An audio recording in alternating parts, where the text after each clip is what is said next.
are inferior, do not believe a word they say. Resist.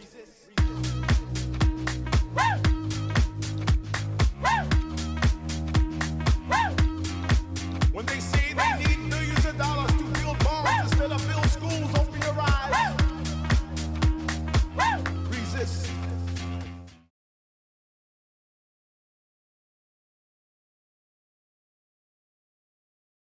Bonjour à toutes et à tous. Bienvenue à la 50e édition du Festival de Nouveau Cinéma. Nous sommes ravis de vous recevoir à la classe de maître de Daniel Iregui à la Bibliothèque nationale, un événement qui est organisé dans le cadre de FNC Forum, nos activités industrie et professionnelles.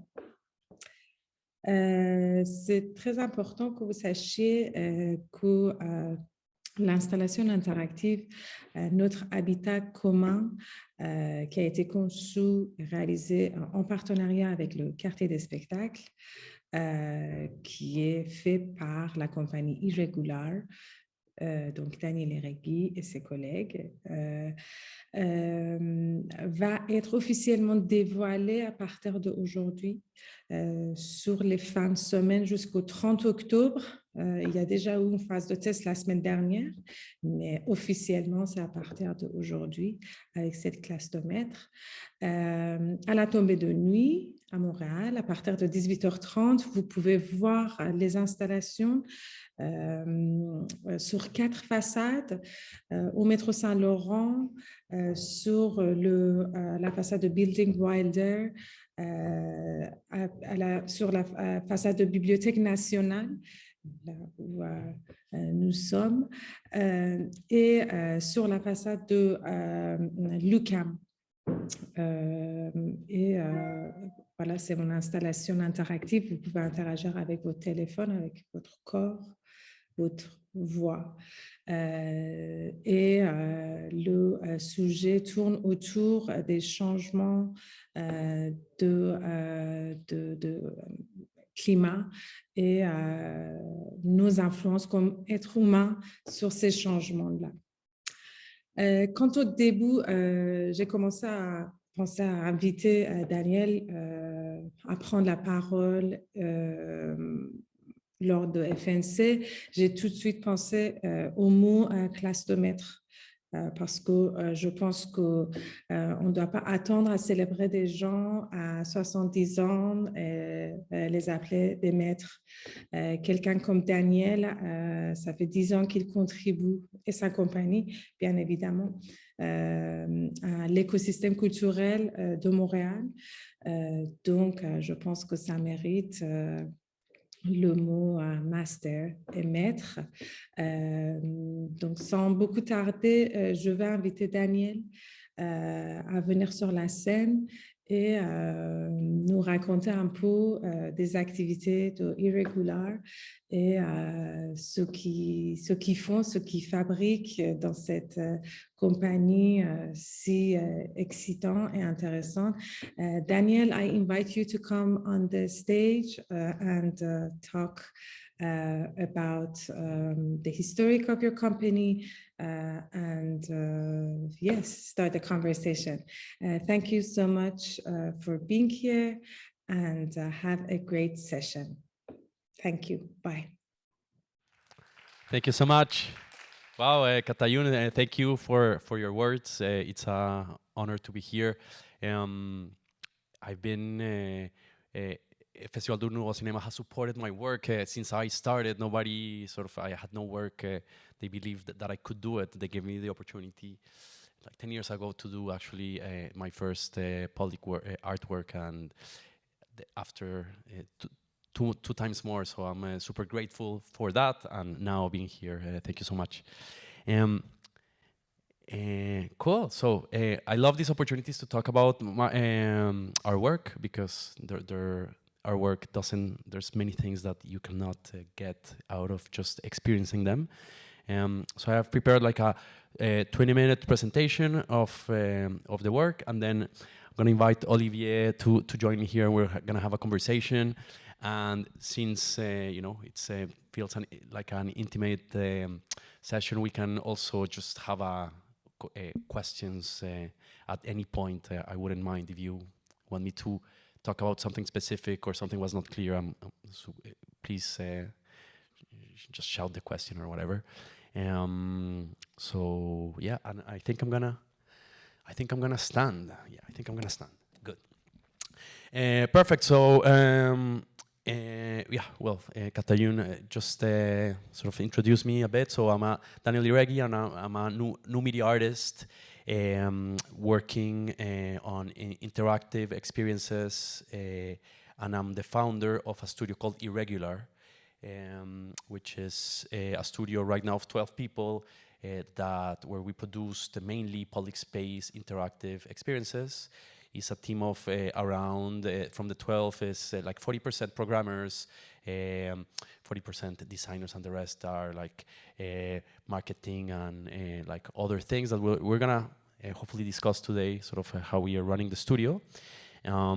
So what I hope to achieve today is to give you information, not about the studio, because there's many things that you're gonna be able to get in the website or by reading, you know, or social media or whatever. But I hope to give you things that I've never sort of said before publicly, in terms of the process, ideas, problems, lessons learned, like all of those things. I'm hoping that if you're interested on doing the work that we're doing, or structuring a studio or something, that you get to just learn that and hopefully not repeat the errors that we had repeated in the past. So yeah, that will be a good objective. So hopefully your questions at the end, well, any questions will work. So let's start first with a reel with 10 years of our work. So let's start like this, and then I'll talk more.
Perfect.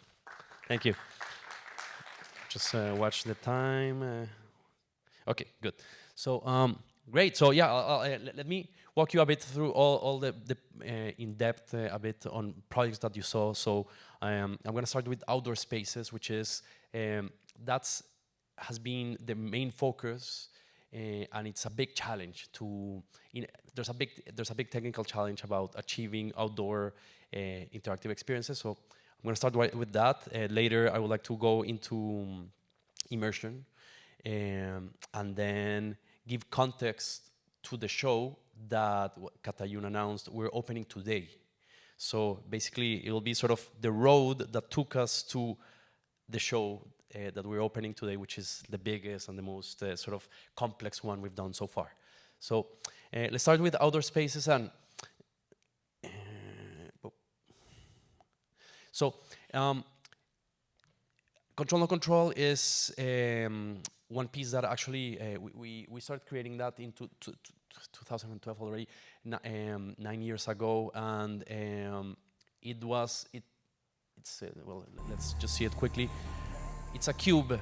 It's a cube that reacts to people touching it, and Control No Control is it's very popular actually. We've been able to present this around the world many times, and it has been great because it has served us as a very like human experiment on how people react, and people around the world across religion, many cultures, languages, etc. So we've been in China many times, in Europe, we've been in the Middle East, in North America, etc. So what the interesting thing about this project, and I think that represents very well what we try to achieve, is well, it's a very simple form that just allows people to. The rule is very simple. Once you touch it, you can control the graphics, what happens, but then after that, there's no rules. It's just up to you to discover and explore what are the limits of this system. So, for example, this woman rolling there, we didn't design that to be. It was designed for and created for hands, but it does work like this. So she's having that type of experience, and that's perfect. And this is, I think, a really good example of what we try to do at Irregular is create interactive experiences and systems that where we delegate sort of the final result to the audience and allow them to just have that. For this, I don't know what this woman, if she later touched their hands, but for her it was an experience with her body. Other people are more like and expressive with their hands, so, and that's perfect. That's amazing. Creating something very simple that it's well, that looks really nice, that wakes up curiosity so that people will get closer. That's sort of the elements that make that we try to achieve every time. And that being said, well, as I said, control no control. We've been presenting it many times. There was for the first 4 years, I will say, of control no control, we were fixing control no control. Sort of, this didn't work, let's try this. But then later, well, we started to create other pieces with sort of, let's say, lessons learned. And things that we want to make sure happen is make sure, well, people that they get it, that it's well, very engaging, but also in our mind, which was a piece that was sort of taking a bit further, what we did with control no control, is how is it that we can have a bit of a connection between the people that are in public space. So in control no control, I found that people were, even though they were sharing the cube and the space, their interaction was very local to themselves. So for our mind, what I wanted to do was, how can we create something where my interaction influences the interaction of others? And we sort of see it here. You are all sharing the same amount of, in this case, these lines or these sticks. So we need to, you are addressing, I could be interacting, and if somebody starts to interact, I feel it, I see it, and I address that person, and then I decide what to do. I could just ignore it and continue, wait for him, or maybe start like sort of a dialogue through the piece. So that's something that we wanted to do there. Now, touch and technologies, those are just different ways that we've been trying methods that we've tried to have people interact. How can we make a system that has a big scale so that a lot of people can interact? What technology can we use? Keeping in mind that not always we're in the dark. Sometimes we're in the day as well. Sometimes we're outdoors, so there's rain, there's elements. So we're always looking for this. So one idea we got that we tried and it worked really well was with Omnipresence.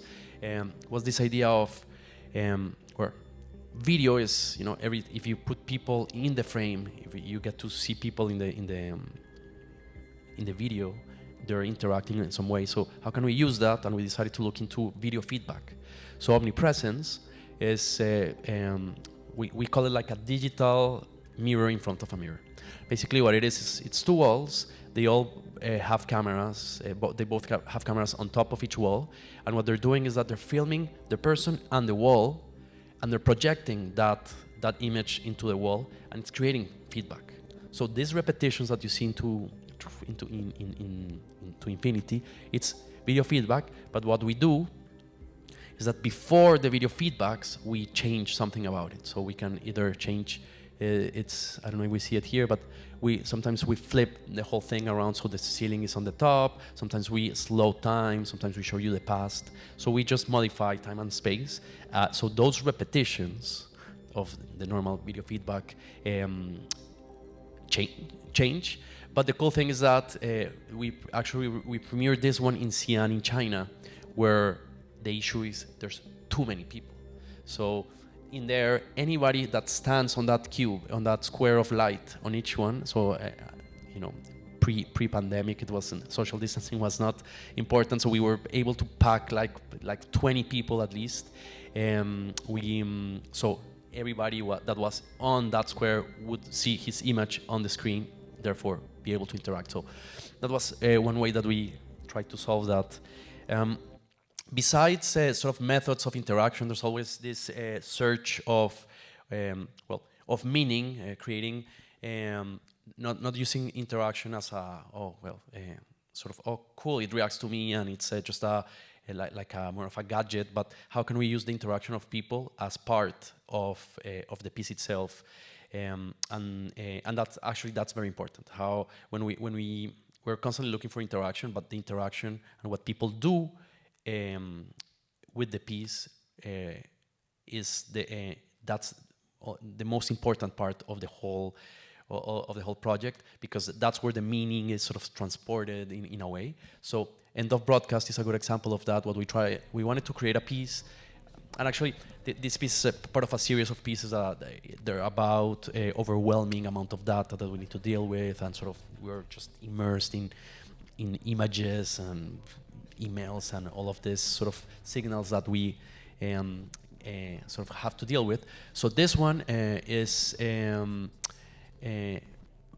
uses the same technology of control and control nor mind. It's basically you're touching this wall, but what we're doing is we're capturing the free channels right now. This one is in Montreal, so the free channels in like that we could sort of search with an TV antenna. And when people interact, they are tuning into a channel, and then they start to sort of torture this image, and actually the sound as well. So you get to see that. And this piece and the whole series was how really we get to that level of, we start, and I guess this is always comes from a personal point of view, but we start to look for, we consume, we start to read things, and then we end up getting to just consuming trash, and we continue. And this was sort of that image. I wanted to create that image of, even though there seems to be nothing left for you to read and consume, you keep digging into that. So that was the idea. Like people, their interaction is sort of people trying to just dig into, get more from this, let's say, television that seemed to have no signal. Try to get more, and what they get is like this very sort of deconstructed signal, but nevertheless they continue interacting. There's more about this series that I will show you a bit after. So that's interaction. So interaction is very important for that. So when we add interaction, there's like this idea of what's the meaning that interaction will have in the piece, and moving a bit out of expressive interaction, which is the ability for you to do something and have enough sort of options for the reaction to be quite different from others. This piece here, that it's a permanent piece called The River, is we were commissioned by actually the architects that designed this branch from the Jardin here in Peel and St. Catherine. They wanted something digital, and they came to us, and because we only do interactive, it was like, well, if you want a video, we're not the right studio. They allowed us to explore interaction, and of course, this is a bank, so people go for something specific. But what we created was something that it's actually not expressive interaction. It's something that it reacts to people without them knowing, then they realize and it becomes interesting, but the piece itself is not made for that. So what it does is, and let me see if we get to, in the day, the piece is listening to everything that happens inside the branch. So this is and of course this is a river, so it's flowing across the branch, and every sound that it's above normal, like somebody sneezes or a cell phone rings or whatever, it becomes like a ripple in this river. And at night, the microphone level, the sensitivity becomes higher, so that it can react to everything that happens outside. So the idea was, we're creating this piece, and the form was already selected. The architect said, okay, we need something that goes across. So the idea was, okay, let's create something that really represents what's happening. And that's where the river came in, of course, inspired by the Saint Laurent River and the fact that rivers represent the cities that they have, or they they can visualize what happens in the city after they've passed through it. So if the city is clean, for example, or dirty, the river after will just tell you about that story. So that's what the inspiration for the river was. So there's microphones, people, and the bank actually, if you were to enter into the Jardin and they see you looking, they will explain it to you, so you are able to clap or do a sound, and you see the ripples. But it's more made so that it visualizes from the outside, and it's made so that people that come there often and work there every day, they don't get to see this piece all the time. And of course, always looking for new ways to do it. And sometimes we get invited to these places that it's just, having a computer with speakers and all that. It doesn't make sense at all. So this piece, for example, is called Amplitude, and we were invited to present a piece in the middle of a forest in Holland, in a festival in Holland, and just if you start putting crosses, and we've done it actually, but it looks weird that if you start seeing cables and stuff. So what we tried to do was something much more mechanical, and we started to look into mirrors and motors. And this piece at the end is just that. It's a big mirror with a big motor behind, and it's just undulating super fast, and it's just there. And people, it's a very strange image. Of course, you don't. It looks like mercury just suspended in the air. And when you get closer, you get to see your image, and that's basically you're interacting with your reflection. That's basically what this piece is about. And actually, it's called Amplitude 3. It's always been sort of a research. We already have like Amplitude 5. We're just looking at different materials because it's very hard actually. I discovered that physical objects are very hard to work with because they break, they scratch, etc. So we're trying to find what's the perfect material for an amplitude, so we're still on that. We have number 5 that we presented at MUTEC, a black mirror. That maybe that's the material. We'll see. We'll see what we can do with that in the future. Okay, so immersive spaces. I think before I go into that, there's a challenge about outdoor works that has to do with, two things.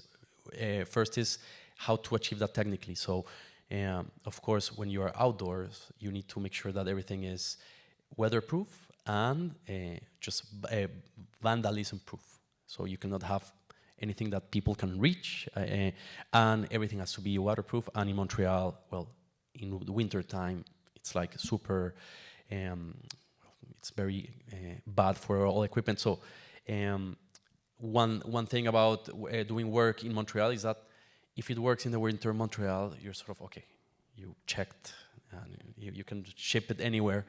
And that's actually Control No Control was that. It was originally commissioned by Gluefest, so it worked there, and then we just send it anywhere. It has been in Kuwait, that it has been in Israel, and well, the equipment come back and it's full of sand, and it's it's hostile environments for this. But Montreal winter is just a good school for that. So, sorry, going back to public space. Public space also has two more things, is that there's many things that you cannot control. And it's, of course, the light. Sometimes there's just a lamp in front or a traffic light. Also, they always they're super bright. You don't realize, but when you start working, the red of those of the traffic lights are super strong. And also, people in public space, sort of in parks or in metro stations, they're in transition. They haven't allocated time to spend 3 minutes to interact with whatever you're showing to them. So breaking that, sort of having somebody that is actually going to the metro, probably has plans or whatever, and that person having to stop or wanting to stop and then interacting and giving 10 minutes or 15 minutes of your time, that's like an amazing challenge that it's very hard to achieve, but that's sort of what we try to do all the time. Immersive spaces, which are indoors, are different because people want to be there. They sort of said, okay, I'm going to go to this place, buy the ticket to the museum or whatever, and they are there expecting to, they have the time, they have the mindset to do that. So you can ask a bit more of them. So one example of this sort of asking for more complexity of people is this one called The Color of Things, which is a piece that, well, it's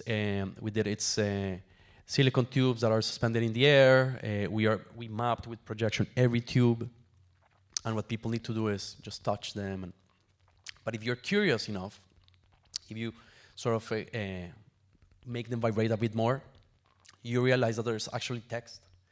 And what we do is that we detect just enough movement in your hands so that when we do that, we start projecting text. So when the tubes are vibrating, somehow they become like small screens that we're able to do that. So Control No Control has that, and not only that, we put a very, very long text so that people really need to work hard to be able to read it. So different dynamic. If we were to put this in public space, people will do that and sort of they wouldn't have time. Or if somebody sees that it's a text, I suspect they will just like, oh, text, and leaves, because they're not there to normally to interact. But in museums and galleries, it's completely different.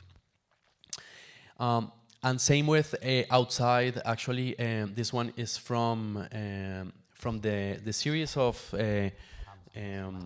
pieces that are talking about how we are just overwhelmed and constantly looking for connection, and we are sort of addicted to be plugged everywhere. And this one,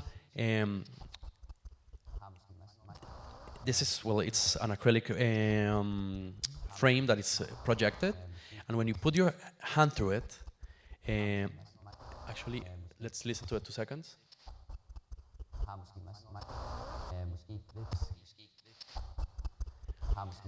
Basically, in this sort of empty space, there's all the FM frequencies, and depending on where you put your hand, you are sort of tuning radio. So what people are constantly looking, and this is an experience of constantly looking for connection. And what we do is, when you finally find a station, it's like oh, finally I found some connection. We move it. So when you find after 3 seconds or something, you need to look for it again. So you're constantly looking. You're never able to just find connection and stay there. We're always, so the piece is always about looking for connection. So it's a very interesting piece for 2 reasons. One, we're using radio, which changes so much depending on the city. For example, this one, we are in Denmark, and radio seem to be only talk shows, and you hear that.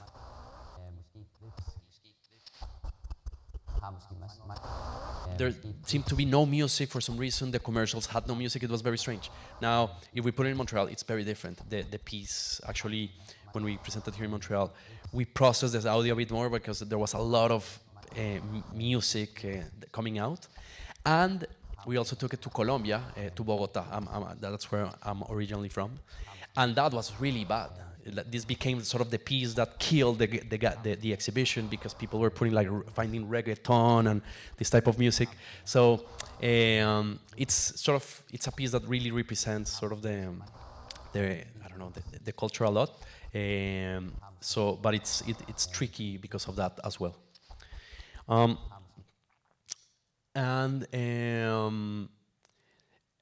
And this one is Moon, and well, let's see, 2 seconds. It's actually, we've done a lot of work exploring sort of this idea of light and how we can sculpt light to just make it physical.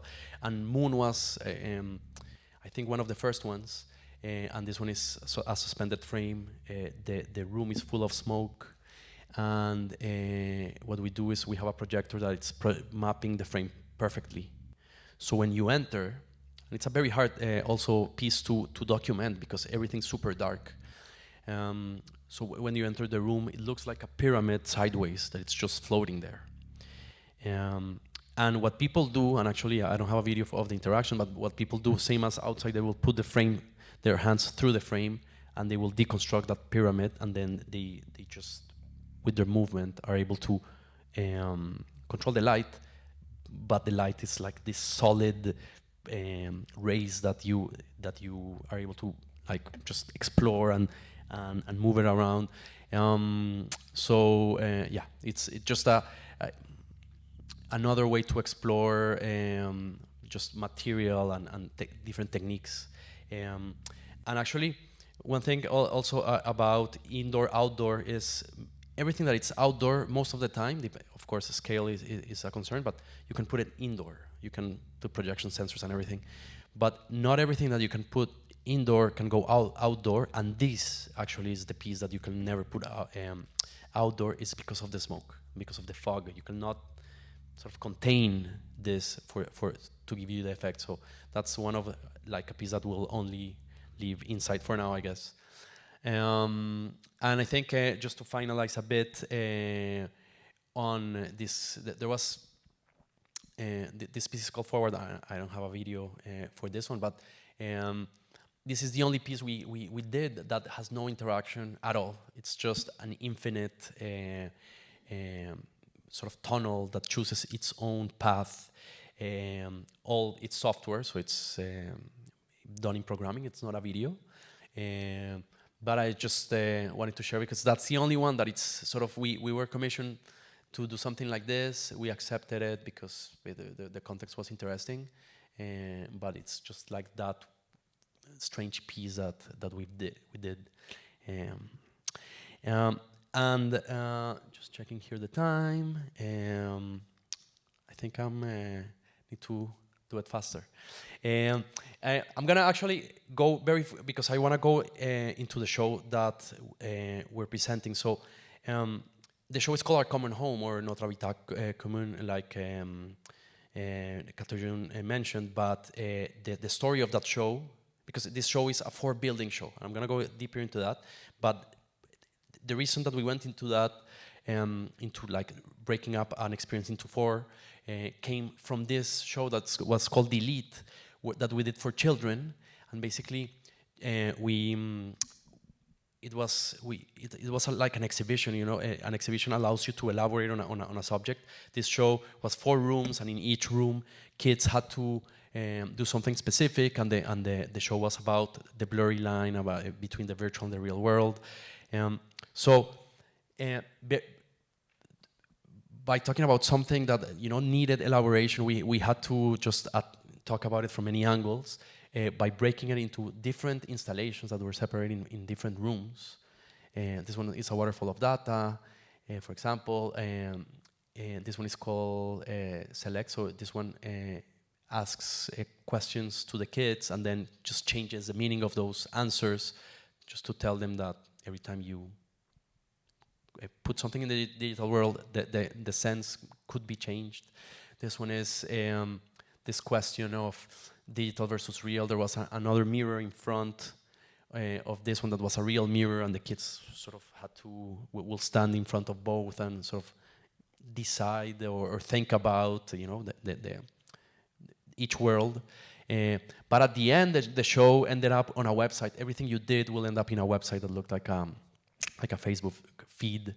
And everybody that went to the show with you had access to the same page, and you can only delete or undelete. That was the only actions you can do in the website. So this was sort of our way to sort of end the show.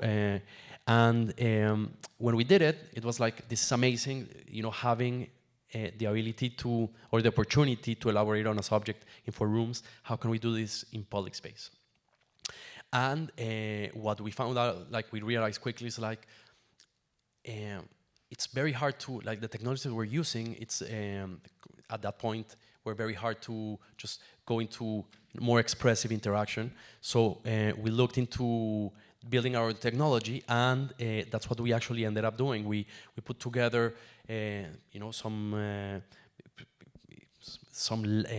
scientists, and we put together a grant, and we actually got a grant from the Fonds du Média Canadien, and it's called Cursor, and this is basically a technology that it's allowing us to do something as expressive and interactive as delete in public space, which is our common home. So very quickly, what we wanted to do was, okay, the technology needs to be invisible, so if we're gonna do in public space, we'll need to be able to track people from very far away so that they don't see the sensor. And it has to be very expressive. It needs to allow us to track different things so we can do different experiences. So we started with the flashlight. Everybody has a flashlight in their pocket, but also now we can do body and face. And actually, this is because of artificial intelligence and the fact that 4 years ago it started to become accessible, that we're able to do that. Actually, we're not using this on the show, but we're going there. We're going to be able to track hands and the gaze of people. And actually, the whole idea, the whole challenge is how are we going to do it for 50 people at the same time? Not one single person, but 50 people. So just to show you a bit, we went to Dubai to do early tests. So this is people interacting with their flashlights. It's very expressive. It's actually a flashlight. It's super precise, and this is an experience with their face. So people will just stand there.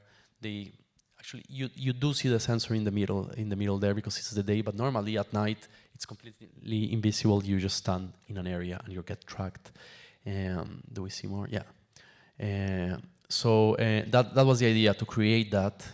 And again, of course, I love this. It's like there was a lineup. This was in November, so it was sort of pandemic. There was a lineup and social distancing and all this. But the diversity of the people in the lineup is amazing. Everybody doing a lineup, and like the ability for us to connect to those people. So finally, our common home, and I'm gonna show you this quickly, but I think in our conversation with Olivier we can go deeper. But basically, this is the show that we're opening today. It's an interactive journey on 4 buildings, and if you want to join us today at 7, I'm going to remind you at the end, we're going to start in the Wilder building and we're going to walk around, and basically this is where all the buildings we're doing Wilder, Pekka building, this La Bibliothèque, and Metro Saint Laurent, and it's 4 chapters. Actually, let's look at this 2 seconds.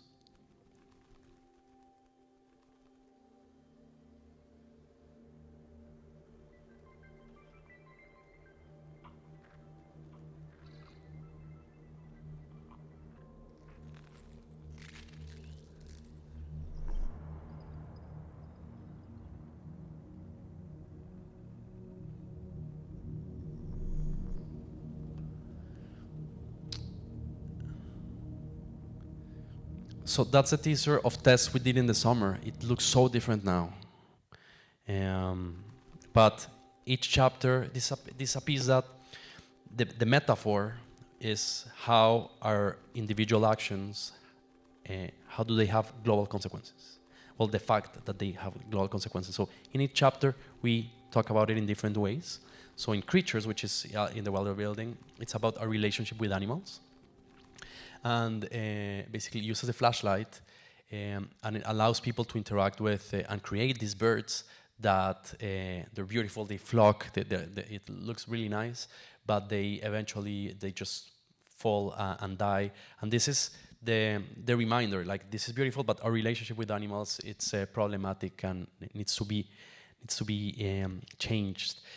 Products is, we're tracking people's faces so that when they open their mouth, they start to vomit trash in the building, and they start to accumulate. And this piece is about consumption and the amount of trash that we generate.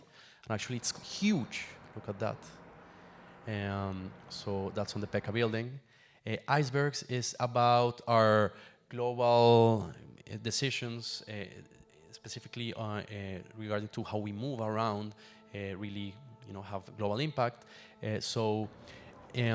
Here is, we're close to the metro. Actually, the entrance of the metro will be in the right, in the left, sorry. And we're tracking the body of people so that once they with the pose they strike, there's an iceberg that detaches. Sorry?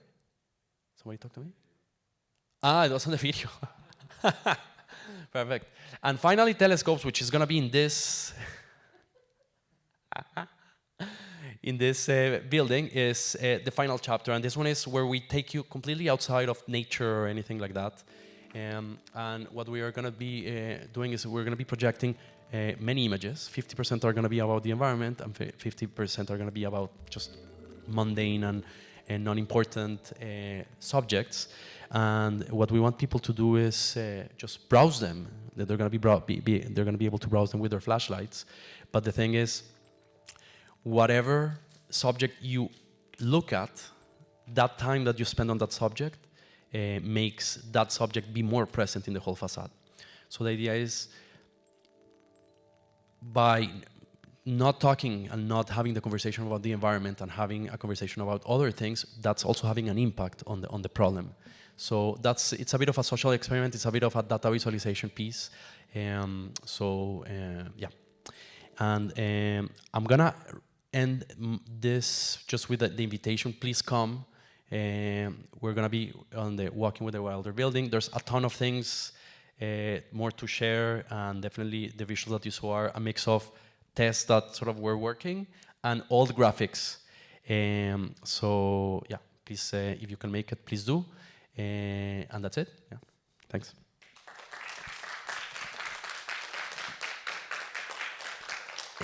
And I think we're gonna have a conversation with Olivier Gagnon. So please join me here.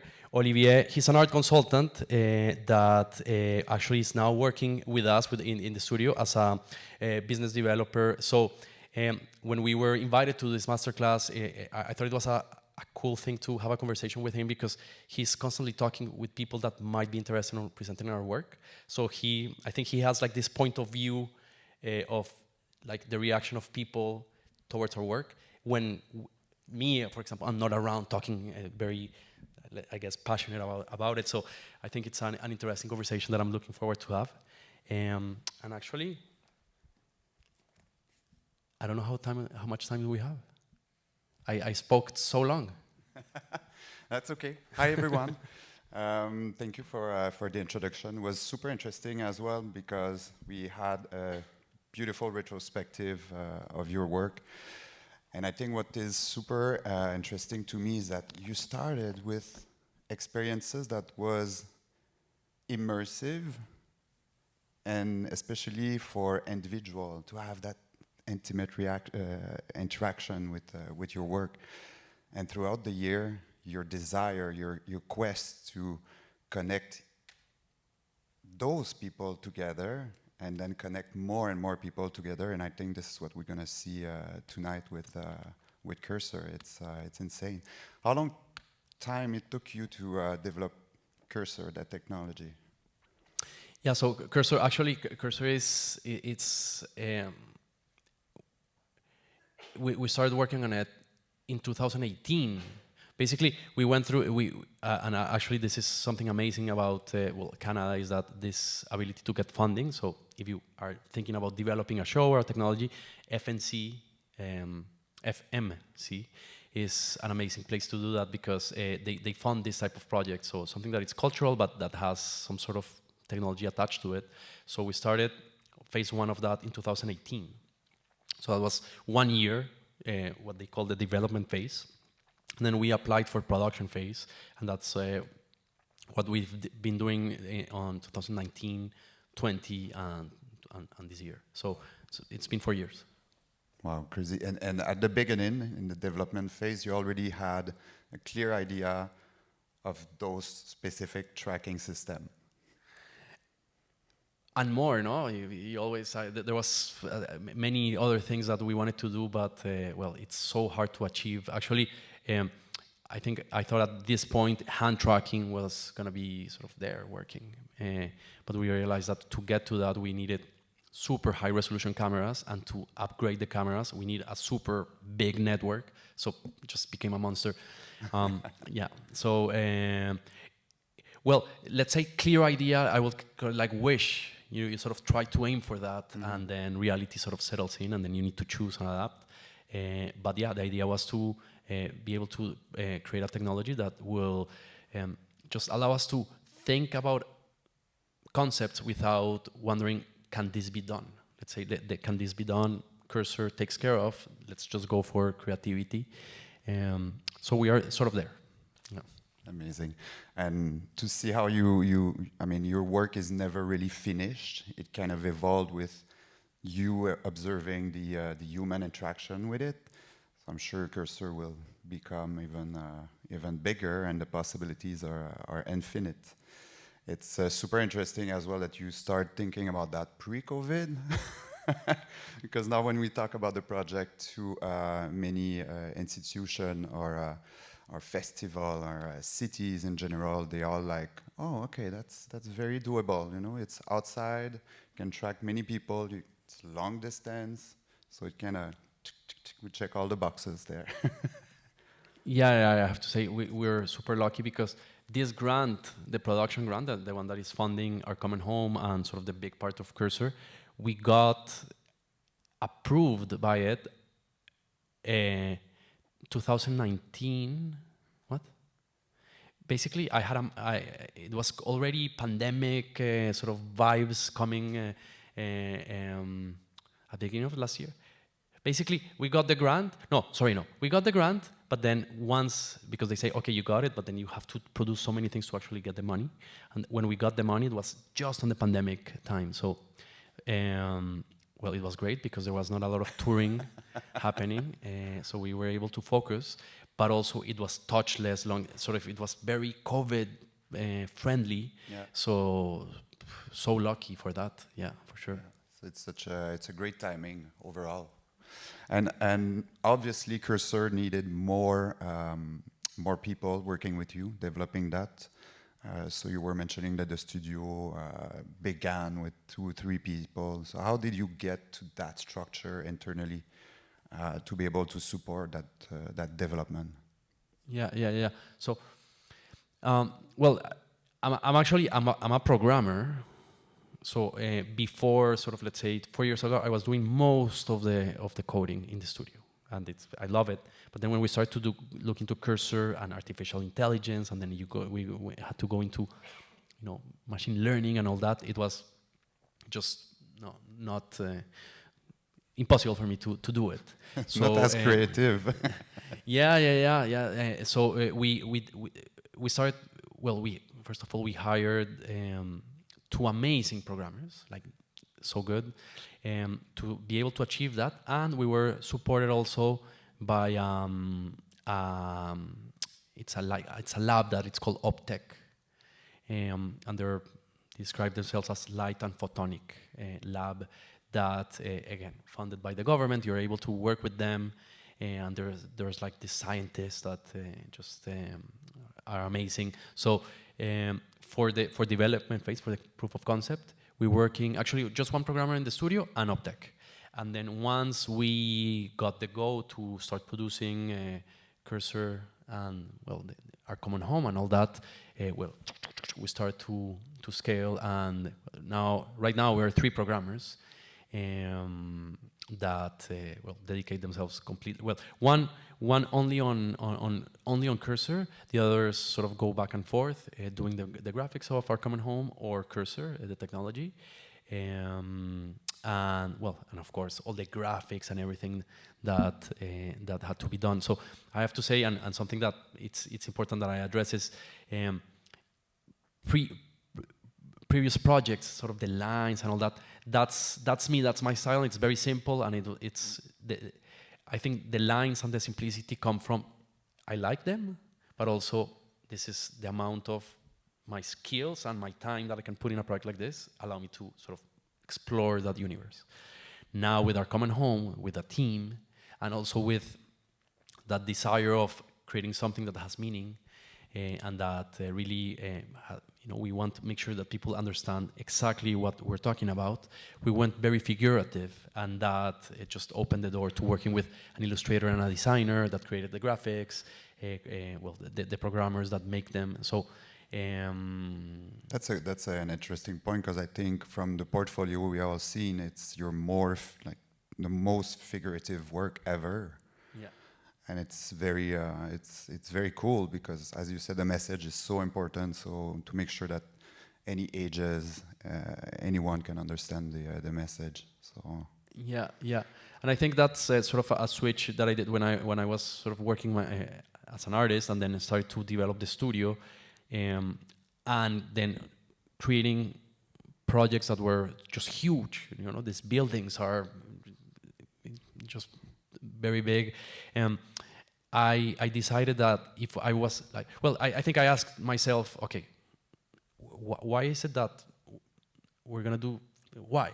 No, if we can do it in a screen or a phone, and I think what I decided was, if we're gonna go that big and we're gonna sort of imagine that we're gonna do projects for everybody around the world, so sort of no language, and that we will talk about things that really were super important for humanity in general. What we call universal sort of themes inside the studio. That we talk about those themes in that way. So for that to happen, it was very important to just go, add more clarity in the graphics, so that people will get it easier, and we will be able to frame the concept. Yeah, I like it, because it also, on the creative side, again, it respects your minimal style, but you're working with a figurative iconography, more or less, that everybody will understand. The water is water, the green, the trashes also coming out of your the mouth. Birds, there's fish, there's insects, things that there's a lot of very clear icons on it. Yeah. Well, congrats on achieving that. We're far from the black and white from the beginning, which I appreciate as well, because it has no specific language and no specific direction to it. So people understand, and people just want to play with it and see how it reacts. So it's very cool. Quick deep dive into the structure of the studio, because I'm working with Daniel since only 6 months. So I haven't seen the growth, but I came in and I thought the studio was already up to 10%, I think. How did you structure that alone? Yeah, and actually that's something that one of the things that I am hoping to share with you is our attempt to grow a studio and to structure a studio in a way that is not so chaotic. And two things happen that I think, because I feel that we are sort of organized. I feel that we, right now it's quite crazy. Yes, There's a lot of things happening. I can confirm. Because for 2 years there was not a lot of touring, but from September to December we are delivering 14 exhibitions. So it's just like a lot of work and a lot of coordination, and they're in many parts of the world. And two things happen that allow us to, I think, react and prepare for this type of situations. One, I partnered with an amazing person, and so I have a business partner, like an owner, like co-owns the studio with me now. So it's not only me anymore now. It's his name is Eloa Bosham, and he came with this idea of, first of all, respecting this idea of this is an art studio and we're gonna keep it pure, And second, how can we optimize it so that it's just get farther. So that was a super amazing decision that I took. It's to partner with someone. And then what he brought was something very interesting. And if anybody either has a studio or wants to do a studio, I think I really recommend that you look into something that was very new for me, but it was management systems for companies or for structures. And the one that we are using is called EOS, Entrepreneurial Operating System. That it's all explained in a book called Traction. It's like 200 pages. It's quite easy. I read it very fast, and it makes sense because it just puts everything in boxes, and it gives you this. I think one of the hardest things that when you're growing and when you start to not only growing, but when you start to having a lot of projects at the same time, is when you wake up and you're like, okay, my day. It's like post-its that you wake up to every morning, that you see your mission, your goals, and the important stuff to get there. Yeah. But I used to have post-its and books but it just became pages and pages of to-do lists that were never done. So what Traction does, and that has helped us a lot, is it allows you to focus. So basically you do your post-its, whatever your system is, and then you choose 3 and you throw the other to the garbage and you just focus on those 3. And once those 3 are done, you go for another round. So it allows you to work in a very focused way, but you are not all the time feeling that your day is 30 hours ahead. And it's just, of course, it's impossible for many reasons, but also it's just constant stress. You're like thinking that you need to do too many things. So it allows you to just choose. And this will be my recommendation if somebody's sort of having problems with the studio, that there's no structure. Actually, this method, and there's other methods, but this one just I feel that has all those questions answered. Like, how do you deal with these types of decisions? In which context do you discuss this type of issues? I don't know. There's many things that are very interesting. So it's a weekly meeting, basically, with the thing. You go through those boxes, and then you make sure everybody's tracked. Well, the weekly meeting is one of the tools. There's 12 tools, but the weekly meeting is called level 10, and you go through, and every department has its level 10, and we discuss, and there's a structure. It's a bit robotic, and sometimes you feel like a bit like sort of going through the agenda of the meeting, which is always the same, always at the same time.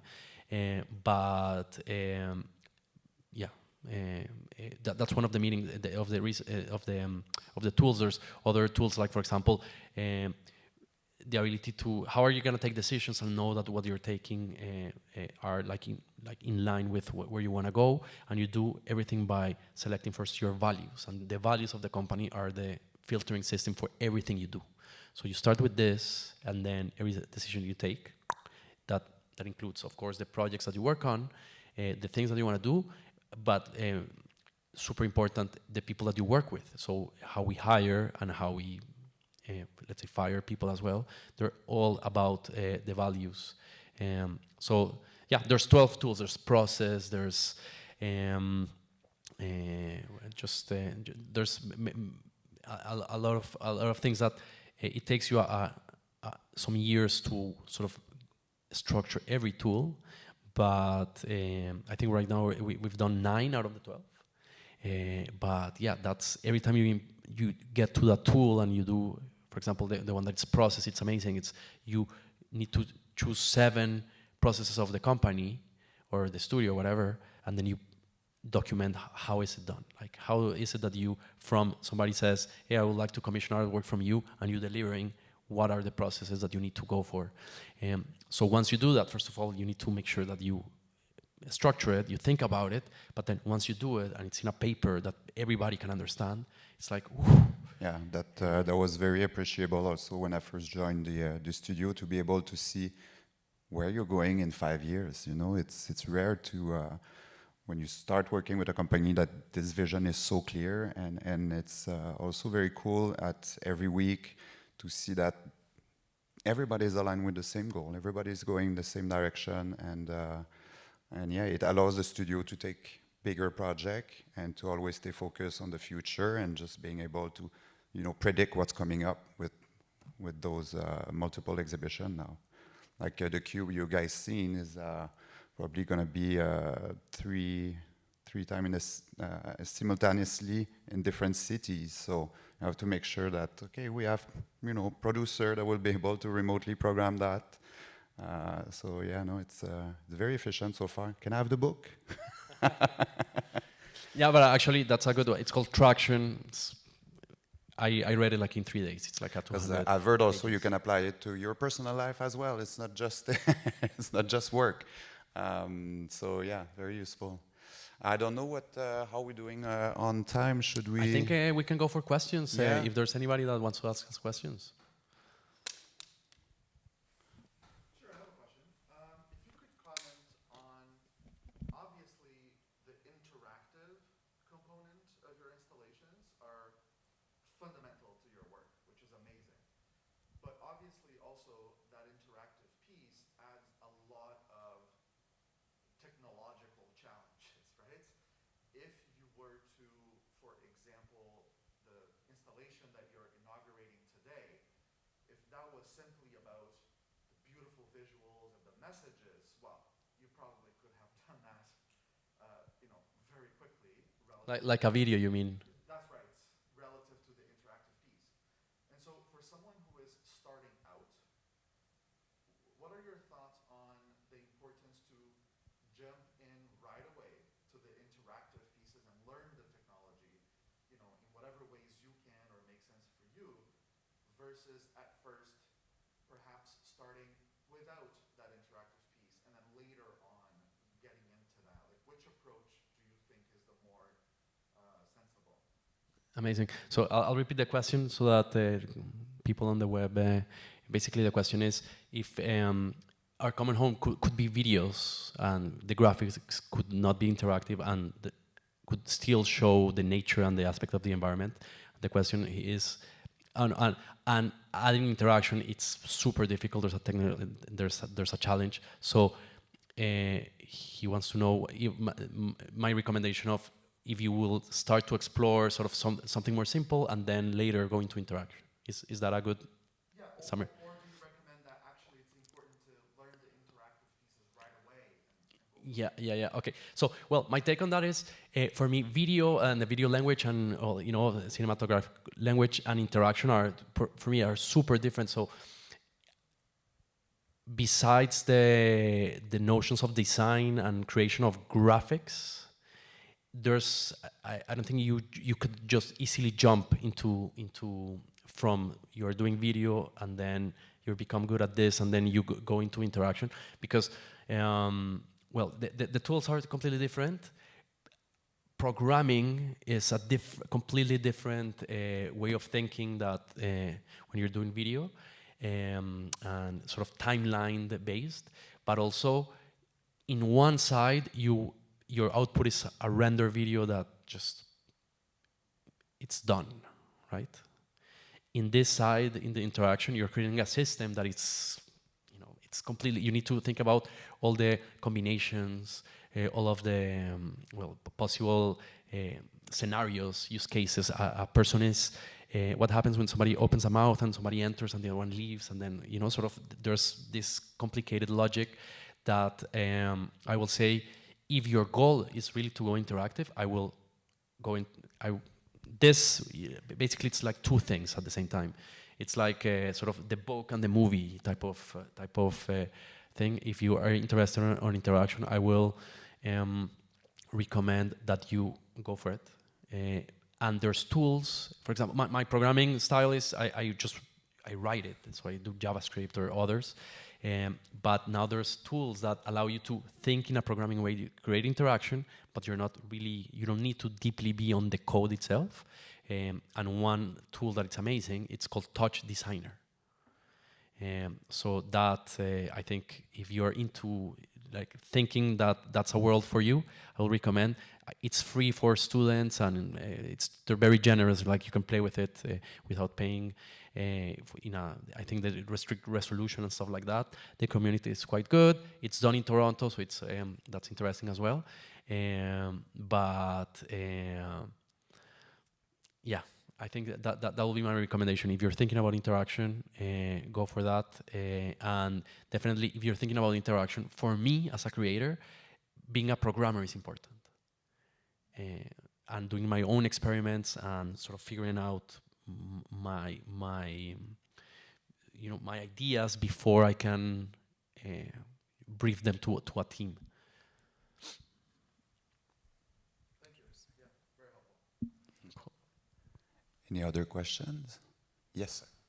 I just want to know which parts of your, when you have a project, like you've been given a project, do you think about the technical aspects of the project or more about the message? Like I see that you have a lot of like environmental, sorry about my English, but like with the animals and everything, do you think about the message first or more about the how you're gonna the project itself? Yeah. So the question is, when creating a project, do you start with the message or with the technology? Yeah. And then, yeah. It's hard to know where the idea starts because it's just everything happens. Sometimes it's the structure, sometimes it's the flocking. For example, the birds. I was studying flocking and reading about flocking for a long, and I really wanted to do something about flocking. We ended up doing this one. We also did a sculpture. And flocking is an algorithm that's super technical and mathematical, but it's also natural. It's so nice. It's true. You have a sculpture as well. Yeah, okay. Yeah. It's hard to know in my side. Like I'm sort of everything, but I have to say that technology. I'm not. For example, VR, all those augmented reality, XR, all of those. I'm not sort of jumping into them super quickly.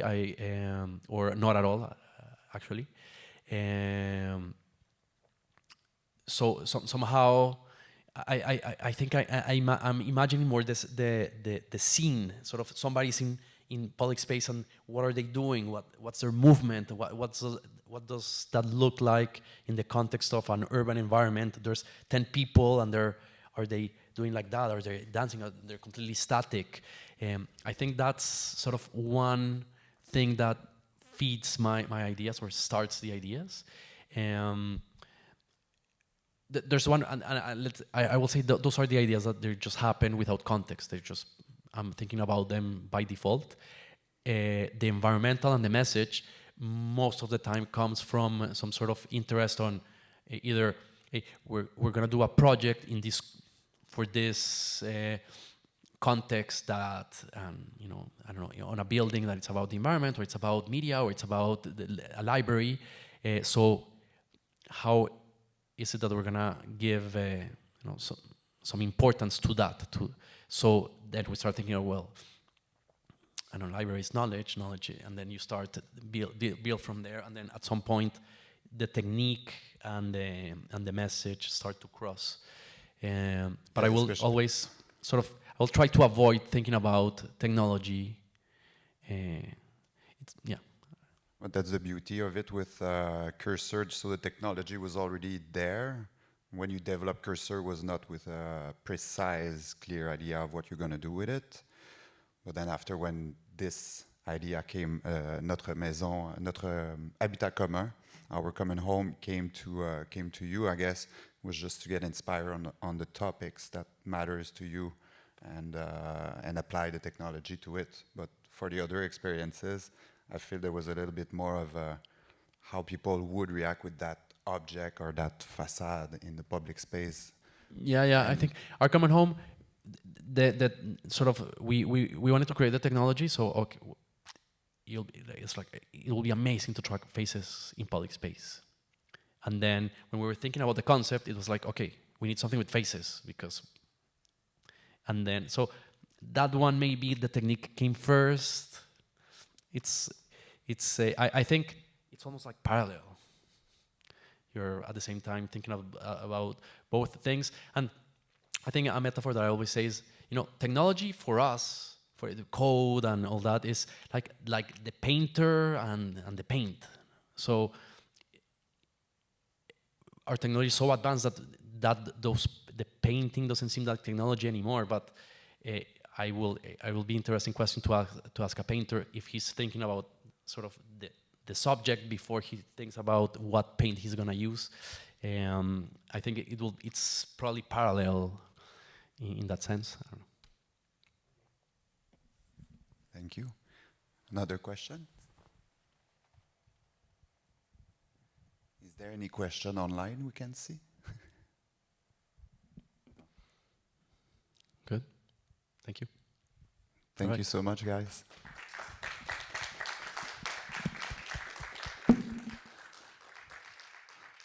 Once more, tonight, 7 p.m. in front of the Wilder building. It's going to be cool. You guys never tried something like that, so come in and experience it, please. Thank you.